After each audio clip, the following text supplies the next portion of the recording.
Were you told by TikTok or Instagram or even a professional that your emotional idiosyncrasies, like being people-pleasing, being indecisive, even having anxious attachment, were all trauma survival mechanisms? If so, I'm not saying that isn't true. I'm just saying be careful.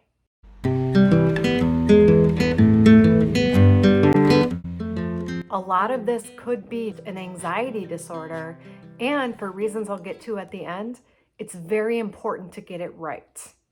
The other reason I'm passionate about this is because, as I often tell people, especially people with anxiety who tend to think feelings and emotions have a lot of meaning and might mean something about who they are, your internal experiences are perfectly valid and not indicative of any weakness. They stand alone as real and difficult and unfair, even without a trauma. No trauma is needed to substantiate them. And I have to say, relational trauma is a thing and worthy of being processed and validated. Invisible traumas like being denied validation, given a role in your family, like the parentified caretaker or overly responsible or scapegoated kid, or like living in an environment where there are secrets and nobody is talking about how addicted mom is or how ragey dad is and you're all on eggshells. Or maybe you're not allowed to have feelings or to be a child, manipulation, etc. All of that stuff, that invisible relational trauma is incredibly, incredibly painful.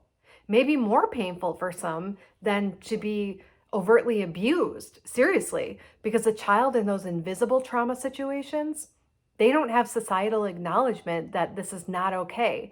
They may be just suffering silently and alone, or worse, they might start to worry that they're the problem. So don't think I'm saying that relational trauma doesn't cause a lot of pain and isn't worthy of being processed in therapy. But I am very discouraged by pop psychology, and I'm doing this video to give a warning. It seems like social media and even some professionals are conceptualizing what are clearly anxiety symptoms as trauma responses. There are clips and memes everywhere about how family relational dynamics can cause everything from delayed emotional response, so temporary dissociation, to people pleasing, chameleoning and masking or blending in and pretending to be normal, and even insecure attachment. Everybody's saying, well, that's family of origin trauma. The problem with this is those are all symptoms of a biological condition, a neurological and nervous system condition called anxiety. And research has been unable to figure out how much of anxiety is from experiences and how much is from biology. We know that people who experience terrible invisible relational trauma don't all go on to have these symptoms or reactions. Some do and some don't.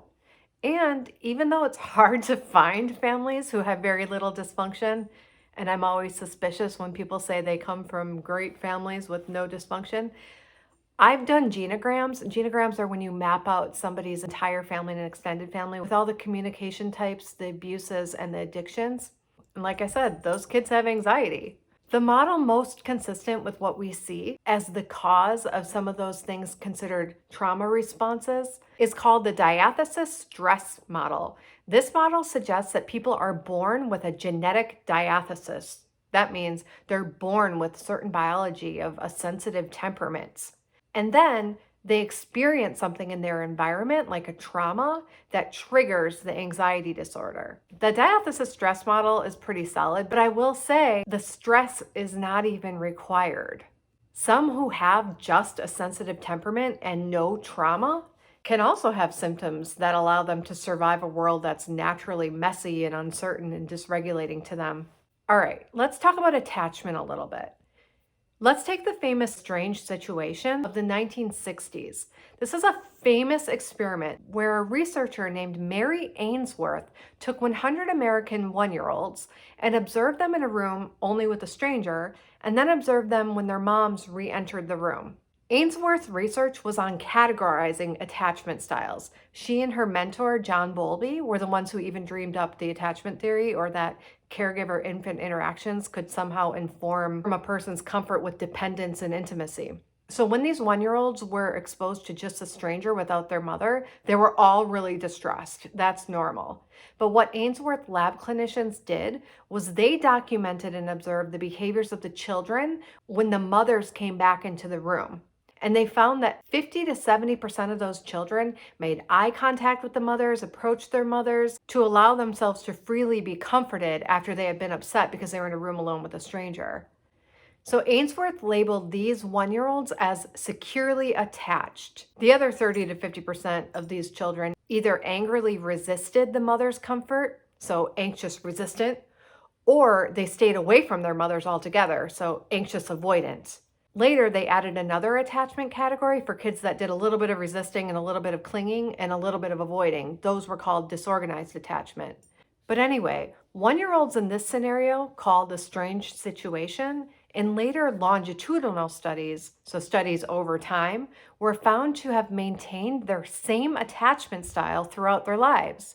Infants who were insecurely attached to their mothers went on to become adults who were very dysregulated with dependence and intimacy and separation with their adult partners. And infants securely attached with their mothers went on to become adults who were comfortable relying on another and opening up to intimacy and vulnerability with their partners.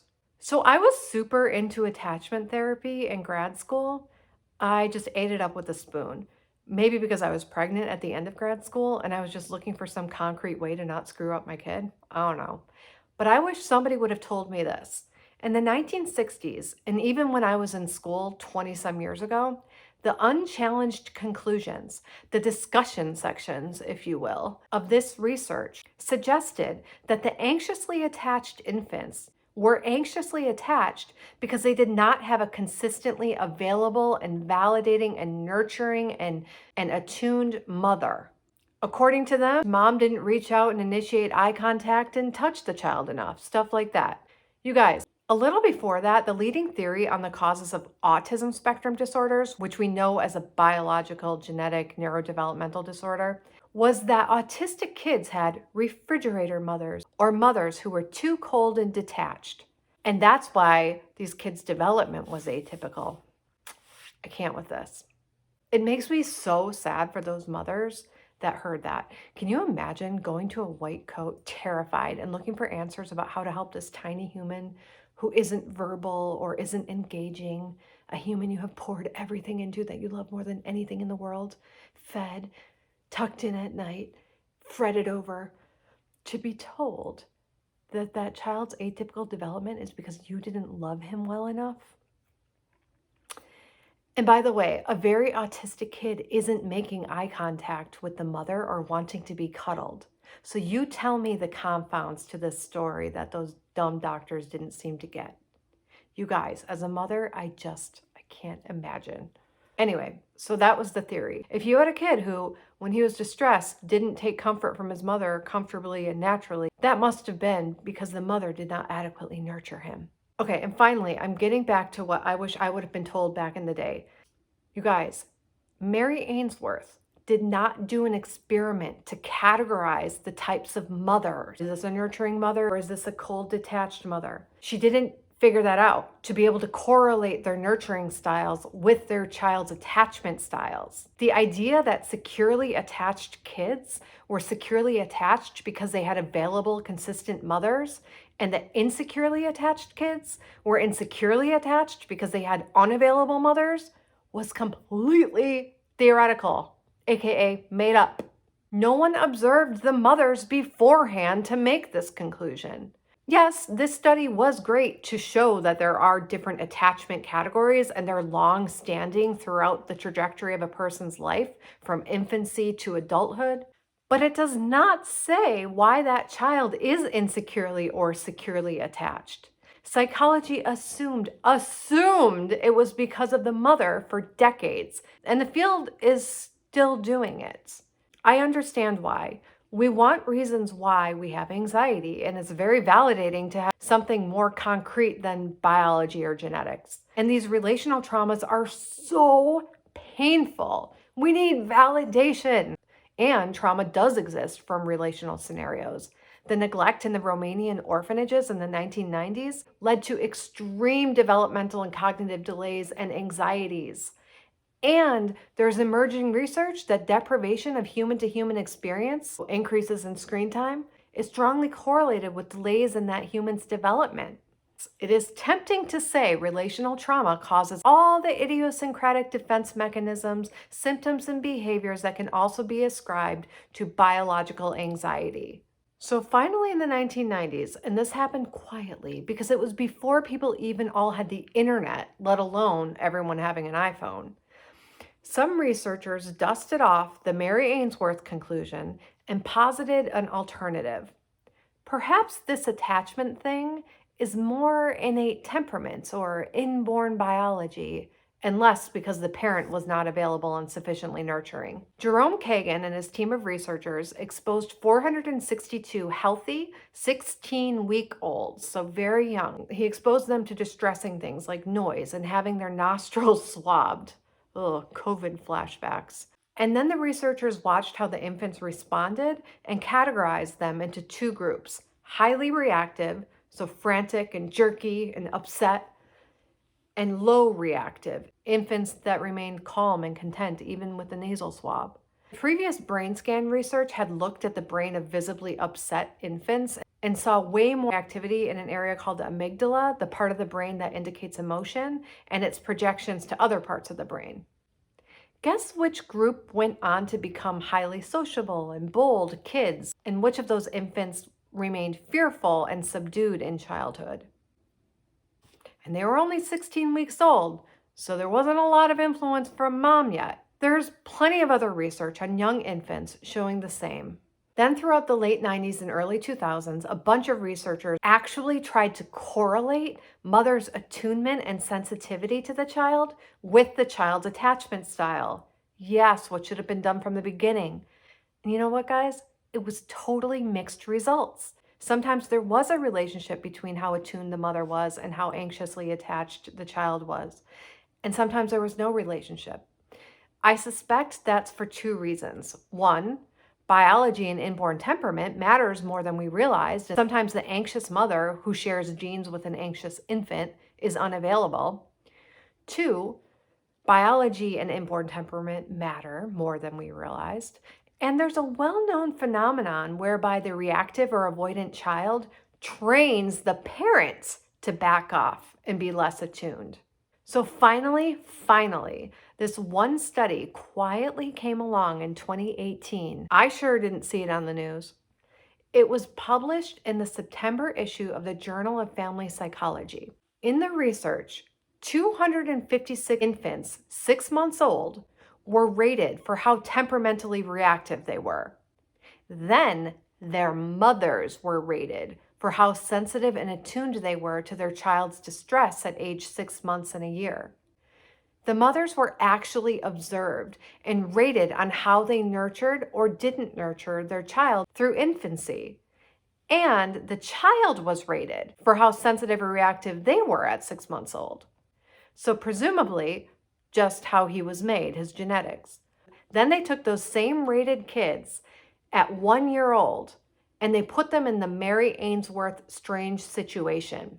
That one from the 1960s where they had a child and a stranger alone in the room and then they observed the behavior when the mom came back into the room to determine the kid's attachment style. Guess what? Maternal sensitivity at 6 months and 1 year did not predict more secure attachment outcomes in these kids. Well, overall anyway. There were two weird findings. First, only for the kids who were considered reactive at 6 months old, so who presumably had an inborn sensitive and reactive and anxious temperament. For those kids, the mom's lack of nurturing didn't make them more anxious, but mom's attunement and nurturing did make it more likely that they would have secure attachment in the strange situation. It seems mom isn't causing the anxiety. Nature is. But mom can do something to dampen it down. Sound familiar? This is what I always say about anxiety to parents of anxious kids. You didn't cause it, but there is something you can do to make it better. So here's a second weird finding in this study. If the mom was oversensitive when the kid was fine, like she comforted when the infant was not distressed, and she was not sensitive when the infant was not fine, when the child was 6 months old, the child was more likely to show avoidant attachment. So those are the kids who are uncomfortable with intimacy and interdependence, and they go on to become avoidantly attached adults. So another 1960s developmental and attachment theorist, Margaret Maller, coined a phrase I like a lot. It was the good enough mother. Of course, then it was all about the mother. So I'm going to modernize it a little bit just by saying, how about the good enough, consistent caretaker? In our world of all or nothing conclusions that totally lacks nuance, I'd like to acknowledge that research shows children are born with a certain temperament and developmental ruptures and attachment injuries can make sensitive temperament worse and more reactive and avoidant. And if the attachment and development are not at least good enough or reasonably attuned, stimulating, and nurturing, even a child born with imperturbable or automatically well-adjusted temperament can become highly anxious and even developmentally and neurologically atypical. Remember those 1990s Romanian orphanages where the kids were left alone with no interaction or stimulation all day, never touched?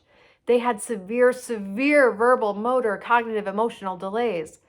And consider the brain scan studies of the 1990s of horribly neglected children that showed those children had major deficits in the functioning of their frontal lobe. So think impulsive ADHD and learning disabilities. Those kids were not all born with highly sensitive temperament, no doubt, but they had far from good enough early experiences. Side note, it has been my suspicion that the digital age, where every baby has an iPad and every toddler has a Nintendo Switch, is approaching the line we consider good enough.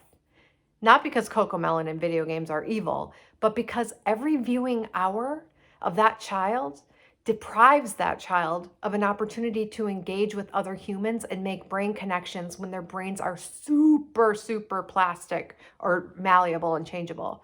The opportunity cost of being on a screen seems too high, especially since researchers long ago debunked that children learn language and social skills just as well from a character on a screen as a person in real life. And guess what? There have been studies coming out of the woodwork from multiple countries showing that the more screen time for infants and toddlers, the more developmental delays. This year, literally 2 months ago, in August of 23, a huge study came out which followed over 7,000 children from the age of 1 to the age of 4. A study where they controlled for income and threw out any of the kids that went on to be diagnosed with autism. That's important. It was a solid study. The kids who spent 4 or more hours with screens a day were almost 5 times more likely, 475% more likely to have underdeveloped communication skills, almost twice as likely to have subpar fine motor skills, think writing, and twice as likely to have underdeveloped personal and social skills by age 2. By age 4, thank goodness, most of them caught up in a lot of those areas. But you know what? Their communication and their problem solving was still stunted at age 4. I know we're talking about social emotional development, but I'd say communication and problem solving are pretty dang important factors that underpin not only cognitive but social emotional development. My whole point of this side note is it's not all or nothing. Experiences do matter and they do change the developmental trajectory and the brain of the human. Okay, I'm still on my soapbox a little bit though, bear with me. Infants and toddlers aren't even awake that many hours of the day. And from what I see out in public, it's not uncommon for an hour here, an hour there, standing in line, sitting in the waiting room, in the car, whatever, to add up. So 4 hours isn't that much. So if I was going to make this nature, nurture, trauma biology conversation even more nuanced and precise, I think there's a threshold past which good enough parents become not good enough parents. And dare I say, the bigger, more common danger in our culture anyway, that actually influences the developmental trajectory, regardless of genetics, is this screen time thing. I said it first, guys, and I'm coining it. I'm calling it ubiquitous benign neglect. ubiquitous, it's everywhere, it's benign, nobody's trying to be malicious here, but it's neglect. The next generations who come into therapy, no doubt, will be talking about this. Okay, I'm off my soapbox. So, guys, make of this what you will. I'm just going to say pop psychology has gone a little bonkers by making all symptoms symptoms of trauma. And I believe we can honor and validate our pains and unmet needs if we are victims of relational trauma. And if we are parents, we can hold ourselves accountable for sparing our children that pain. And we can also conceptualize anxiety right. There are major downsides to the idea that everything is from trauma. And I'm not just talking about the mom blaming. From therapy to the books you read to the social media you consume, you are going to orient your attention depending on where you see the intervention needed. I love talking about family of origin to create space for validation and appropriate grieving and empowerment. And I love reading books and listening to, who's that guy? Patrick Teagan or Tehan? Shout out, dude. But staying on this track isn't going to help the person with the neurological difference that they were born with. For that person, continuing to focus on the past beyond the point of understanding, validating, and grieving can actually end up with an increase in their anxiety symptoms, since fixations on seeking validation and reassurance may be part of their neurology.